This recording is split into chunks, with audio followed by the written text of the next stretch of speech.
नमस्कार मित्रों।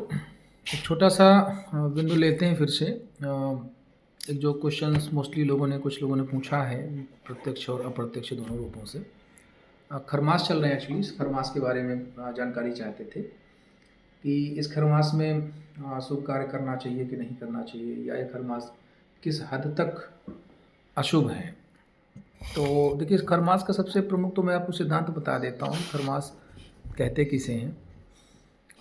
सूर्य का गोचर जब भी धनु या मीन राशि में होता है तो इस अवधि को खरमास कहते हैं। दोनों अवधि में 1 महीने का समय होता है। सूर्य का जो गोचर होता है किसी भी राशि में 1 मंथ का होता है, 30 डेज का। कुछ घंटे इधर उधर करते हैं, अलग बात है, बट लगभग एग्जैक्ट 30 डेज। तो जब धनु राशि में जाएंगे तब भी आपके 1 महीने के लिए होंगे, मीन राशि में जाएंगे तब भी 1 महीने के लिए होंगे। तो इस समय मीन राशि में चल रहे हैं, तो जब तक ये मीन राशि में होंगे तब तक खरमास बोला जाता है। इसको खरमास के अलावा इसको मलमास भी कहा जाता है, कुछ जगहों पर मलमास बोला जाता है। इसकी शुरुआत आपकी हुई थी 14 मार्च को।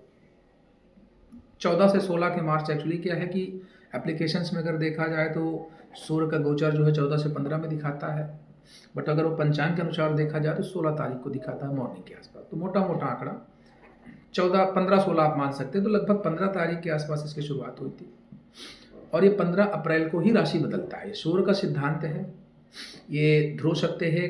हर महीने उनका जो गोचर है, उनकी जो संक्रांति है, मतलब संक्रांति का मतलब जो बदलने की स्थिति है, वो हमेशा 15-16 में ही होती है। यही रीज़न है कि आपका जो मकर संक्रांति हमेशा 15 या 16 होता है, कि हर महीने में इनकी संक्रांति जो होती है 15-16 तारीख की ही होती है। तो ये 15 की रात में लगभग 16 की मॉर्निंग आप ले सकते हैं, उस दिन से खरमास समाप्त है।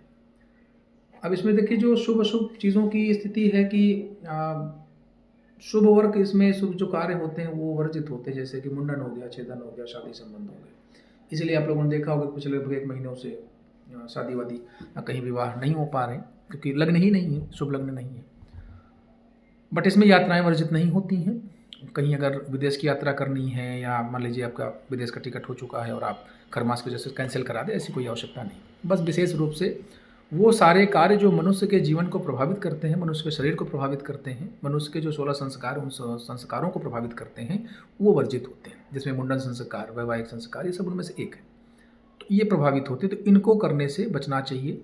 और बाकी 2 से 3 दिन के अंदर वो खरमास उतर रहे हैं, उसके बाद अब सारे शुभ कार्य फिर से पुनः शुरू हो जाएंगे।